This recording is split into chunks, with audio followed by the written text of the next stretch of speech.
Yeah, well, they're building up here a museum about a mile away from Stonehenge and a visitor centre. And this is all the works that you see being done down here, which is lots of roadworks, roads are being cut off, fences are being erected, the view of Stonehenge is being chopped off from the road.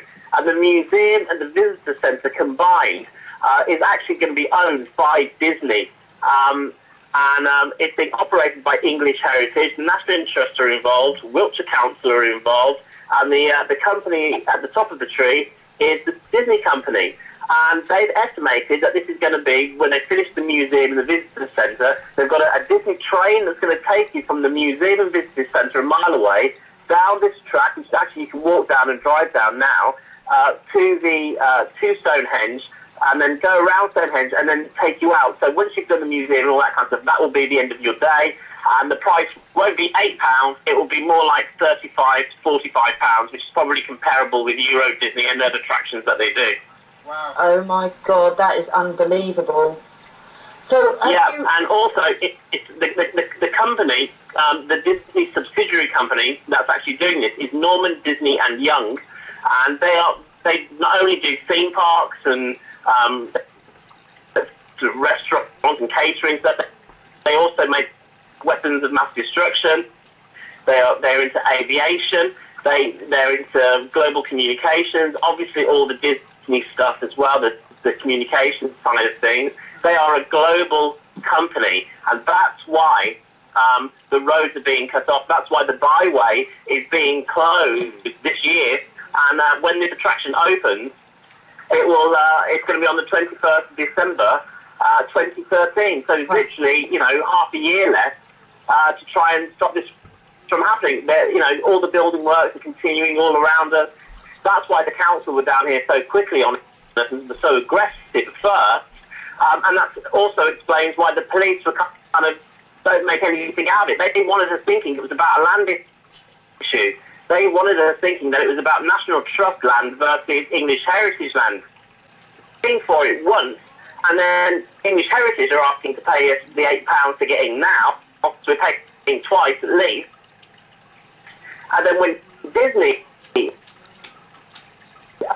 finally take over at the end of the year, they've renamed Stonehenge, by the way, and I'll get to that in a bit. So by the time Disney gets through with it, the British people were basically gifted £51 million a year business to Disney company because we'll have already paid for it. And they've changed the name from Stonehenge to Stonehenge and New Dawn. That's what the theme park is going to be called. That's just incredible, Ben. And we've not heard a single solitary thing about this. Which you won't. Which isn't surprising because that's exactly the way these guys operate is until it's too... Centre where they're building it.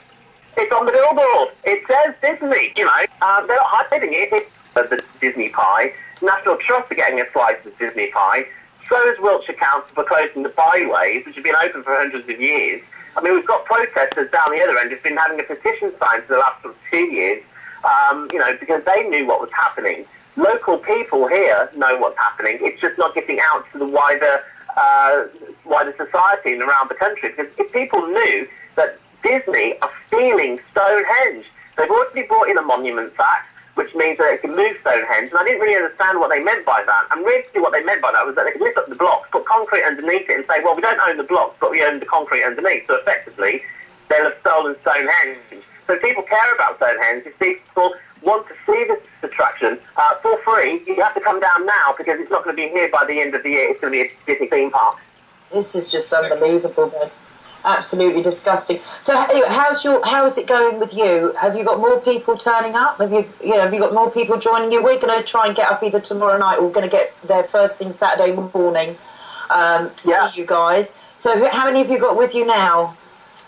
Well, we've got it's me, Mark, Hannah, Malcolm, Silver Fox has just turned up, and we're getting some. We had some locals here earlier. Stan, Space Cowboy 1954 is here. So we're getting quite a crowd now, and what's interesting is Race for the Stones is turning up over this next couple of days. And so there'll be thousands of people here that we're going to educate into what Disney are trying to do. And if people really care about this monument, and it's our national monument. It was gifted to us by back in the day. The deeds were changed in a closed court session by the Department of Works in the 1950s, and basically to bring about what you're seeing now, Disney theme park. So, it's been changed illegally, the deeds have. There's confusion over the land anyway here.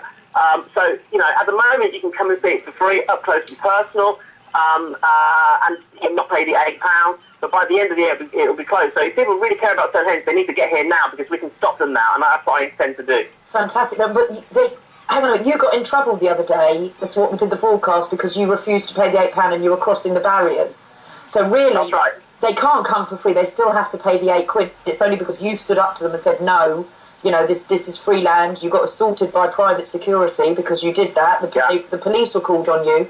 So really, anyone turning up there, who aren't in the know, are going to have to put their hands in their pockets and pay the £8, which doesn't need to be paid. And that £8, whose pockets is that lining? Every £8 that's paid, who's that going? Well, at the moment, it's going into English Heritage, and what Renee told me at their press office, the English Heritage press office the other day was, it actually doesn't go back to maintaining the monument because it's all being paid for by National Lottery. It actually goes to aristocracy houses and places like that around the country that no one visits, no one cares about, to maintain these houses for these elite families who can't afford to do it themselves now.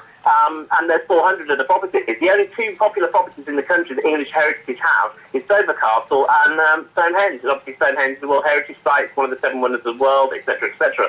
And it's making at the moment, just with what English Heritage have done, which is, the turnstiles, they've got a little quarter cabin shop, some loos, and you can buy a very expensive cup of coffee and a sandwich. That brings in, with the £8 going in, £11 million a year at the moment anyway. So, obviously, that's a lot of money. And again, lottery funding is paid for this. So again, people are just paying twice. And it's criminal activity, it's plain and simple. Absolutely. Somebody in the chat room, Neon, is saying, where are all the druids? Are there druids around there? Have you met any people because that's a sacred site for these people? Yeah, we're talking to the druids, but what you've got to understand is that they're not one clan. They're made up of, lots of different groups of people. And so we're gradually making our way around them and talking to them and bringing them all to, bringing them on side with us, really. Because, again, a lot of people just want to meet us, see if we're real, see if we're really doing it and all that kind of stuff, which is understandable.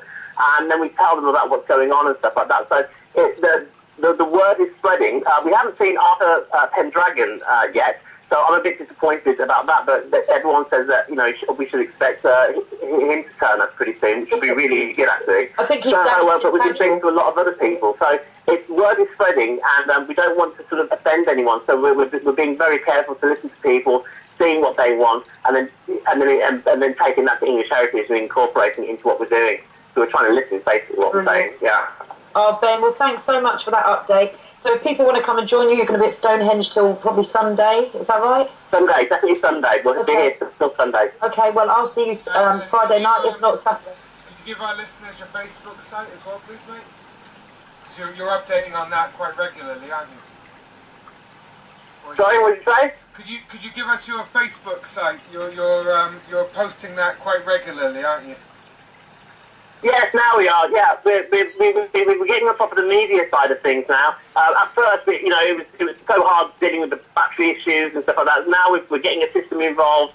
We've got the Facebook page set up, so we'll be posting a lot more regularly from now on, I promise. And what's the Facebook page called, Ben? It's called the Ben Fellows. Is it called Ben Fellows Walk? Yeah, Ben Fellows Walk Against Corruption. Brilliant. Okay, and I've just had a message from Sarah Lioness, and she says she sends her love. So, lovely, thank you so much. And she's done so much for us, and she set up this Facebook page and everything. So, thank you to Nick and the Devon clan, all of you guys. You're really making this something very special. Thank you. All right, well, I'll see you either tomorrow night or Saturday morning, and hopefully I'm going to drag James along. Brilliant. So we'll do a little live stream video on Liberty Tactics as well then. So we'll see you either tomorrow night or Saturday morning. Cheers, Ben. Take it easy, guys. Okay, bye. Love to the gang. Bye. Give a love to Mickey Mouse. Will do. Bye. Thanks, man. Okay, we've got a pretty packed show, Jack. Just about to call you Jack.